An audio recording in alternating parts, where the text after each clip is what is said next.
¿Alguna vez te has sentido abandonada por todos los que te rodean? Podemos sentir que lo somos. Podemos pensar que lo somos. Pero nunca seremos verdaderamente abandonadas, porque Él fue abandonado por nosotras. Cuando llegó la hora sexta, hubo oscuridad sobre toda la tierra hasta la hora novena. Y a la hora novena Jesús exclamó con fuerte voz: Eloi, Eloi, lama sabactani, que traducido significa: Dios mío, ¿por qué me has abandonado? Estás escuchando Aviva Nuestros Corazones, con Nancy DeMoss Wolgemuth en la voz de Patricia de Saladín. Hoy es 7 de abril de 2023.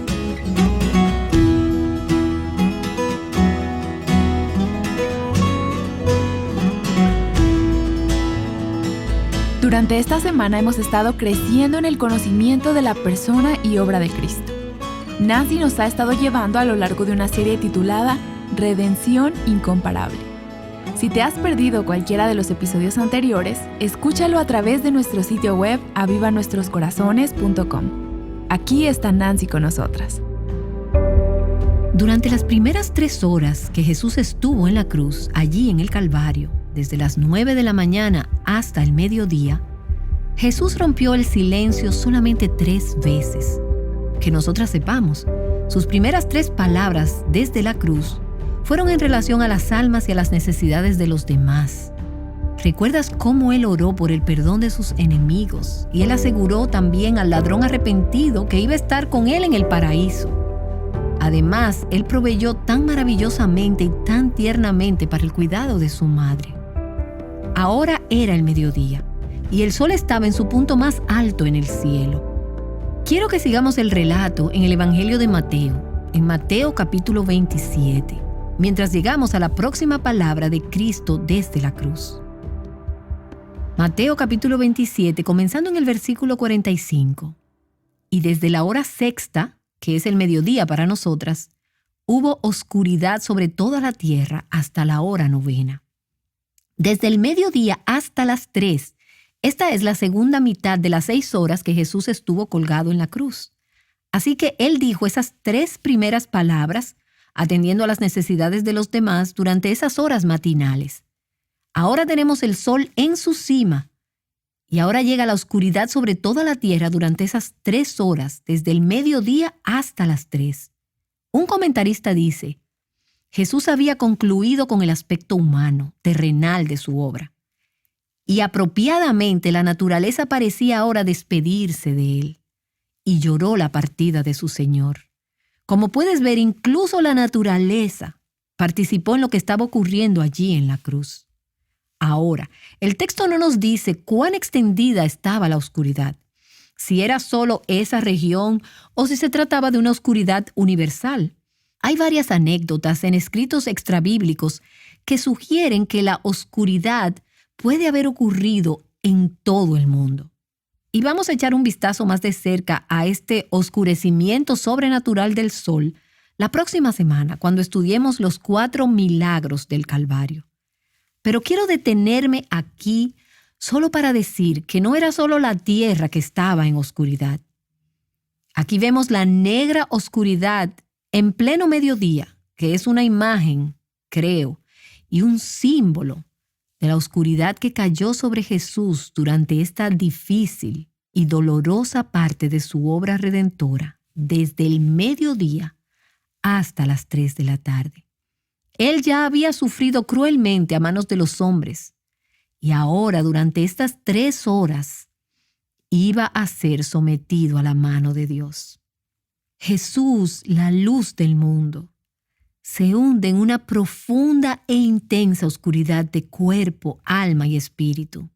Durante 3 largas horas, el sol es borrado. Ya a las 3 de la tarde, llegamos a la cresta de esa crecida agonía de Jesús y de sus sufrimientos. Y el profeta Joel habló de este momento 100 años antes, cuando en Joel capítulo 2, versículo 15, él dice: el sol se oscureció y el Señor rugió de Sión. Ahora la pregunta es, ¿Qué lo hizo rugir? ¿Qué fue lo que él dijo? La Escritura nos dice en el siguiente versículo, en Mateo 27, el versículo 46, y alrededor de la hora novena, Jesús exclamó a gran voz, diciendo, Elí, Elí, lama sabactani. Esto es, Dios mío, ¿por qué me has abandonado? Algunos de los que estaban allí al oírlo decían, «Este llama a Elías». Y al instante uno de ellos corrió y tomando una esponja, la empapó en vinagre y poniéndola en una caña le dio a beber. Pero los otros dijeron, «Deja, veamos si Elías viene a salvarle».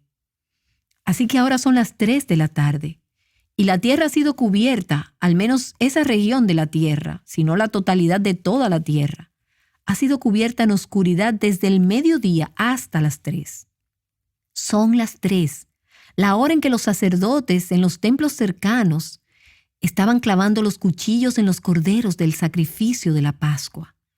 En ese preciso momento, cuando el Cordero de Dios estaba muriendo por los pecados del mundo. Y como hemos dicho, durante esas horas antes del mediodía, Jesús había clamado ya 3 veces en nombre de las almas y de las necesidades de los que les rodeaban. Ahora, después de haber sufrido 3 horas de terrible oscuridad, Jesús clama a Dios acerca de su propia angustia del alma.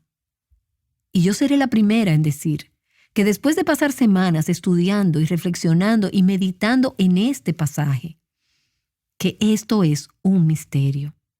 Hay un misterio en estas palabras. No hay manera de comprender plenamente la profundidad y el significado de esta 4ª palabra de Jesús en la cruz. Pero esto es lo que sabemos. Sabemos que estas palabras son una cita del Salmo 22, del versículo 1, que dice, Dios mío, ¿por qué me has abandonado? Y el Salmo continúa, ¿por qué estás tan lejos de mi salvación y de las palabras de mi clamor? Dios mío, de día clamo y no respondes, y de noche, pero no hay para mí reposo. Ahora, parece que Jesús había estado meditando sobre este salmo durante esas horas de oscuridad, mientras Él estaba colgado en la cruz. Déjame animarte durante esta próxima semana, la semana desde hoy hasta lo que conocemos como el Viernes Santo, a que leas los salmos del 22 al 31 durante la semana que viene y medites en ellos y reflexiones sobre qué era lo que Jesús pudo haber estado meditando durante esas horas cuando fue colgado en la cruz. Jesús conocía la Escritura, Él la citaba con frecuencia, y vemos que Él la citó cuando estaba en el desierto siendo tentado, Él la citó cuando estaba respondiendo a las preguntas de sus oponentes, Él la citó cuando estaba enseñando a sus discípulos, Él la citó cuando estaba sufriendo y la cita ahora cuando se enfrenta a la más profunda, a la parte más intensa de su sufrimiento. Y vemos en la vida de Cristo el valor de memorizar y meditar en las Escrituras. Porque cuando nos encontramos en los tiempos de crisis, la Escritura que hemos guardado en nuestros corazones nos sostendrá, nos va a consolar y nos va a apuntar en la dirección correcta. Nos afirmará en la verdad cuando nuestras emociones y nuestros sentidos nos digan que todo está fuera de control y que el mundo se ha vuelto loco y pensamos que no podemos aguantar. Pero si nuestros corazones están atados a la palabra de Dios, como estaba el corazón de Jesús, entonces encontraremos que esa Escritura nos ministra en nuestros tiempos de crisis. Y ahora observa hacia quién está dirigida esta oración. Jesús dice, mi Dios.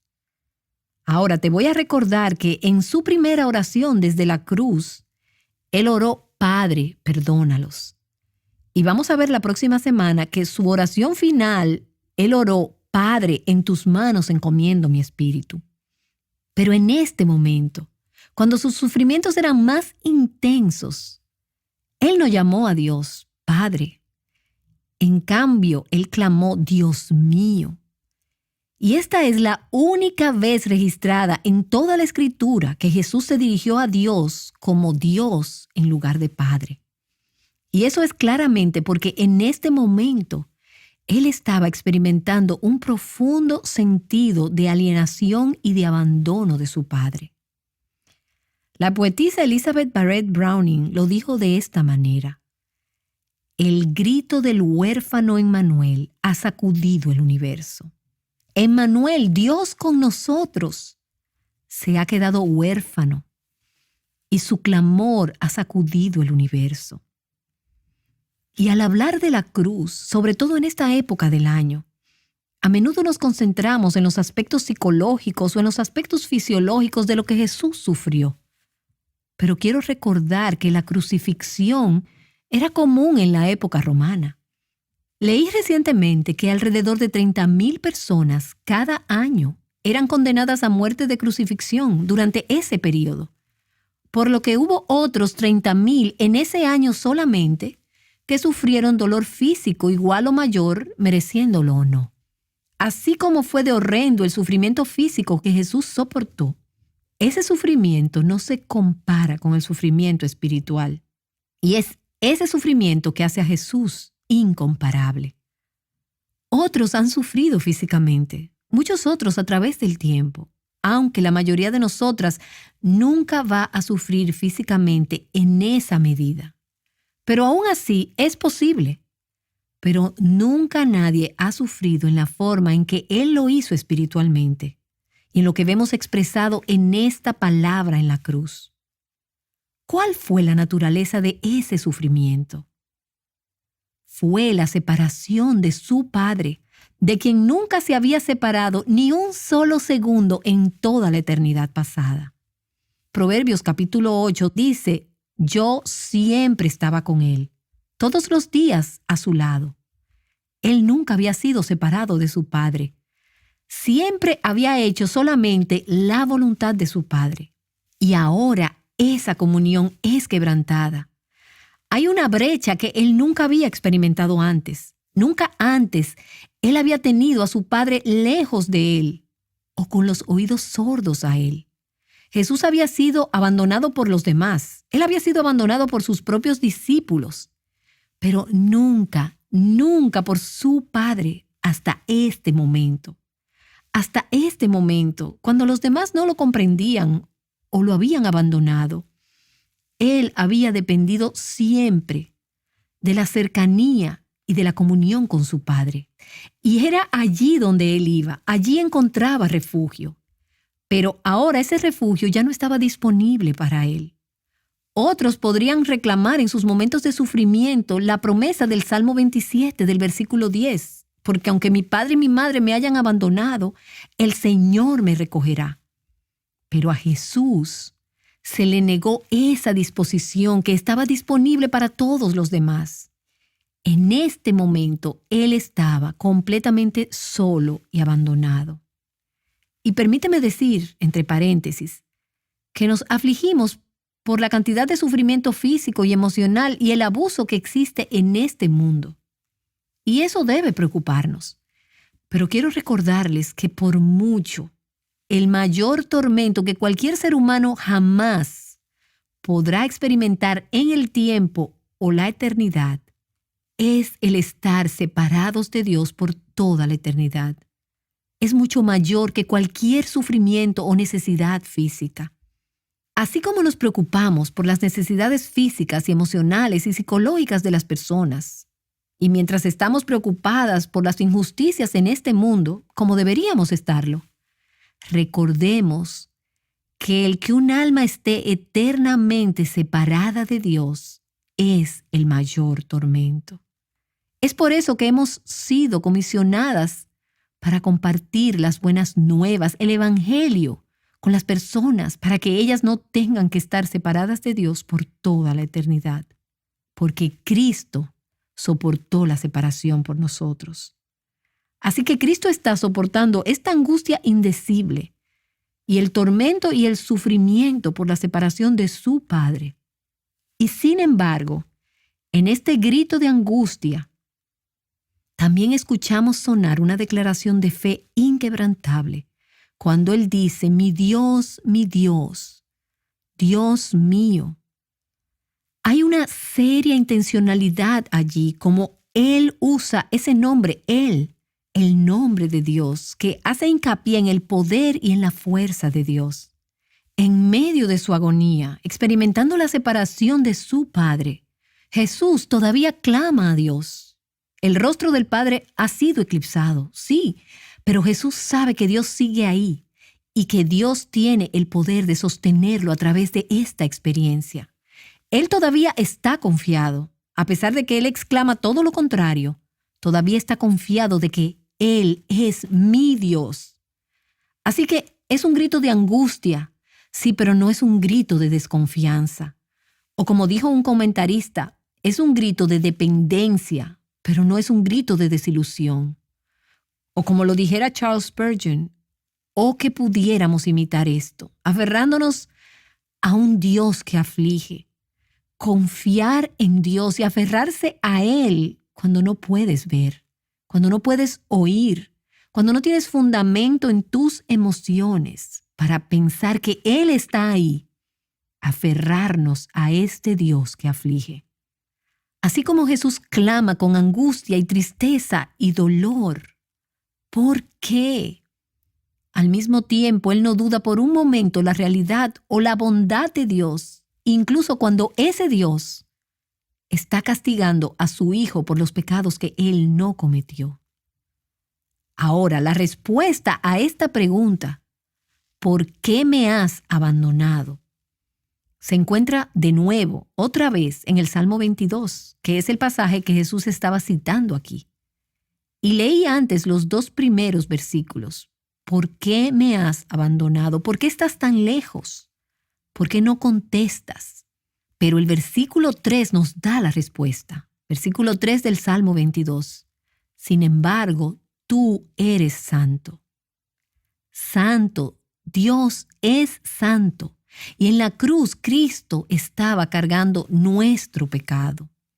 Eso es lo que le llevó a estar separado de un Dios santo. Isaías capítulo 53, versículo 6. Pero el Señor hizo que cayera sobre Él la iniquidad de todos nosotros. No solo llevó nuestros pecados, sino que en realidad se hizo pecado por nosotros de una manera que no podemos comprender. Pero la Escritura nos dice que es verdad. Según a los Corintios capítulo 5, versículo 21, dice, al que no conoció pecado, le hizo pecado por nosotros para que fuéramos hechos justicia de Dios en él. ¡Oh, qué increíble intercambio! Así que como el portador del pecado, como el que se hizo pecado por nosotros, Él fue separado de su Padre cuando estaba experimentando las consecuencias que nosotros merecíamos por nuestros pecados, mientras Él bebía la copa de la ira de Dios. Robert Murray Machen dice, desde el pan partido y el vino derramado, parece surgir el grito de Dios mío, ¿por qué me has abandonado? ¿Y cuál es la respuesta? Por mí, para mí. Y quiero hacer una pausa aquí y decirte, como si te estuviera mirando a los ojos, que aunque hayas escuchado y conocido estas cosas durante mucho tiempo, quizás toda tu vida, al igual que yo, el peligro es que perdemos el asombro de todo lo que esto significa. ¿Por qué Cristo hizo lo que hizo? Así que pasamos a través de la Semana Santa, una tras otra. Sí, y tratamos de sentir un poco, pero no logramos entender el peso de lo que significa que Él hizo esto por mí. Es por eso que Él fue separado de su Padre. Es por eso que fue abandonado por su Padre. Por mí. Oh Señor, restaura el asombro. Y hay quien diría que Jesús en ese momento no fue abandonado realmente, sino que Él se sentía abandonado en esos momentos. A lo que yo digo, no, de ninguna manera, no. Jesús no se sintió abandonado, Él fue abandonado por su Padre. Él tuvo que ser abandonado para redimirnos de nuestros pecados. Él tenía que tener su comunión e intimidad con Dios interrumpida, porque Dios lo estaba juzgando y lo estaba rechazando, como merecíamos nosotras ser juzgadas y rechazadas por nuestros pecados. De hecho, a veces oímos decir, y lo he dicho yo misma, que el Padre le dio la espalda a su Hijo. Y te diré que tengas cuidado acerca de esta frase. Decir esa frase podría sugerir que Dios estaba involucrado pasivamente en el juicio de nuestros pecados en Cristo. Pero nada podría estar más lejos de la verdad. Sabemos, por ejemplo, que la Escritura nos dice que agradó al Padre quebrantar a su Hijo y entregarle a la muerte. Y eso nos suena como una participación pasiva. Según a los Corintios capítulo 5 dice que el Padre imputó nuestros pecados a su Hijo. Gálatas capítulo 3 dice que el Padre ejecutó la maldición que nosotros merecíamos en su Hijo. Nada de eso tiene el tono pasivo que el darle la espalda pudiera sugerir. Por el contrario, la imagen que tenemos en la Escritura es la del Padre activa y directamente involucrado en imputar nuestro pecado sobre su Hijo y ejecutar el juicio que merecíamos sobre su Hijo. Así que cuando el Hijo clama, Dios mío, ¿por qué me has desamparado?, Él realmente siente el peso de este pecado imputado y de ese juicio divino. No fueron en última instancia los romanos o los judíos los que entregaron a Jesús a la muerte. En última instancia, fue Dios quien le dio muerte a su propio Hijo. Y ese abandono que Él expresa en esa palabra, no se trata solo de que su Padre le dio la espalda, todo lo contrario. El Padre enfrentó al Hijo y se puso en su contra, en un derramamiento hostil de la condenación que merecíamos para verterla sobre su Hijo. Y sin embargo, al mismo tiempo, paradójicamente, el Padre nunca habría estado tan complacido con su Hijo como lo estuvo en el momento de su abandono. No es cierto. Esta era la prueba definitiva de la fe, el acto máximo de obediencia. El Hijo había cumplido exactamente lo que el Padre lo envió a hacer. Así que el abandono que Jesús sintió también debe haber estado acompañado con un profundo sentimiento de satisfacción, porque Él sabía que estaba haciendo la voluntad del Padre, y el Padre se complacía con su sacrificio, que para el gozo puesto delante de Él sufrió la cruz. Cuando no puedas ver ni oír, o tus emociones te impidan percibir que Dios está ahí, puedes confiar en Él. Espero que este recordatorio haya traído consuelo a tu corazón. Como dice Romanos 8:32, Él no eximió ni a su propio Hijo, sino que lo entregó por todos nosotros. ¿Cómo no nos concederá también con Él todas las cosas? Nancy nos ha recordado que Jesús en la cruz no demostró desconfianza o inseguridad, sino una confianza extraordinaria en el Dios que le afligió. Ella también nos ha estado ayudando a restaurar nuestro asombro por la gran salvación que ha recibido todo aquel que ha creído en Jesucristo. Él fue abandonado en la cruz para que nosotras fuéramos recibidas por fe en virtud de su sacrificio. Ahora Nancy regresa para concluir esta enseñanza. Sabemos que Jesús no fue abandonado para siempre y gracias a Dios. Poco después de decir esas palabras, Él entregó su espíritu en las manos de Dios y tomó su último aliento. La comunión con Dios se había quebrantado. Había soportado la ira del Padre. El precio por el pecado había sido pagado. Ahora la comunión podría ser restablecida y Él estaba a punto de ser levantado de entre los muertos. Ascendería al cielo y a la diestra del Padre, y esa comunión sería restaurada. J.C. Ryle dice: no tenemos una prueba más fuerte de la pecaminosidad del pecado o de la naturaleza vicaria de los padecimientos de Cristo que su exclamación, Dios mío, ¿por qué me has desamparado?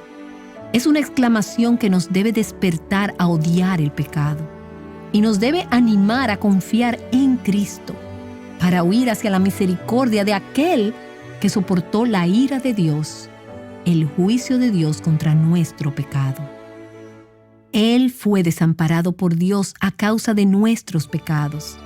Y si hemos confiado en Él como nuestro sustituto, que Él cargó nuestro pecado, el hecho es que tú y yo realmente nunca seremos abandonadas. Podemos sentir que lo somos, podemos pensar que lo somos, pero nunca seremos verdaderamente abandonadas porque Él fue abandonado por nosotros. Así que aunque ande en valle de sombra de muerte, no temeré mal alguno, porque tú estarás conmigo. No hay abandono. Él ha dicho, nunca te dejaré, ni te desampararé. De manera que decimos confiadamente, el Señor es el que me ayuda, no temeré. Nunca, jamás, nunca abandonado. Y por eso cantamos, cuán grande es el amor de Dios, cuán vasto y sin medida, que a su Hijo entregó a cambio de un perdido. Gracias, gracias, gracias, Señor. Amén. Dios mío, ¿por qué me has abandonado? Hemos reflexionado a fondo sobre estas palabras de Jesús como parte de la serie titulada Redención Incomparable. Si te has perdido cualquiera de los episodios anteriores, puedes leer la transcripción, descargar el audio o escucharlo en avivanuestroscorazones.com. Y si has sido consolada hoy por medio de la verdad de la palabra de Dios, ¿considerarías traer consuelo a la vida de otras mujeres? Compárteles este episodio fácilmente a través de nuestro sitio web avivanuestroscorazones.com. Tengo sed. Esto puede sonar como una simple petición, pero cuando Jesús pronunció estas palabras en la cruz, fue una declaración profunda. El lunes, en la continuación de nuestro recorrido a lo largo del glorioso acto de la redención, Nancy nos mostrará la importancia de la sed de Cristo. Te esperamos aquí, en Aviva Nuestros Corazones.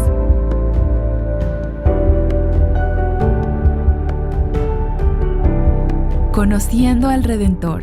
Juntas, Aviva Nuestros Corazones es un ministerio de alcance de Revival Hearts.